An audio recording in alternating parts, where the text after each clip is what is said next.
বিশ্বকর্মা পূজার দিন হঠাৎই এলাকায় দেখা গেল এক ভিন্ন দৃশ্য।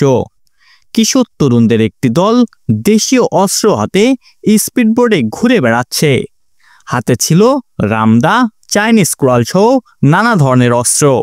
তাদের এই পুরো মহড়া সামাজিক যোগাযোগ মাধ্যমে ছড়িয়ে পড়তেই মুহূর্তেই এলাকায় ছড়িয়ে পড়ে আতঙ্ক। 17 সেপ্টেম্বর ভাইরাল হওয়া ভিডিওতে দেখা যায় অন্তত 20টি স্পিডবোট ও অর্ধশতাধিক ট্রলার নিয়ে কিশোররা কুমার নদের 4 কিলোমিটার জুড়ে মহড়া দিচ্ছে।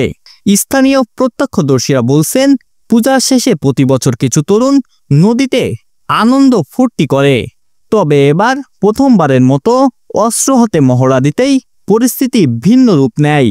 স্থানীয় পূজা উদযাপন পরিষদের সভাপতি জগদীশ মালো জানান, পূজার পর নদীতে তরুণদের ঘুরতে দেখা যায় প্রায় প্রতি বছরই, তবে এভাবে অস্ত্র হাতে ঘোরাফেরা এবারই প্রথম।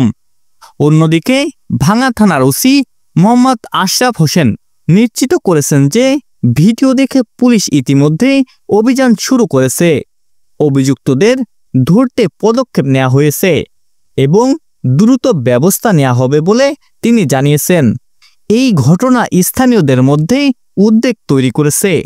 পুলিশ বলেছে, আইন শৃঙ্খলা নিয়ন্ত্রণ রাখতে কঠোর পদক্ষেপ নেওয়া হয়েছে। দর্শক, ওয়ার্ল্ড নিউজের পক্ষ থেকে এই ছিল এখনকার মতো।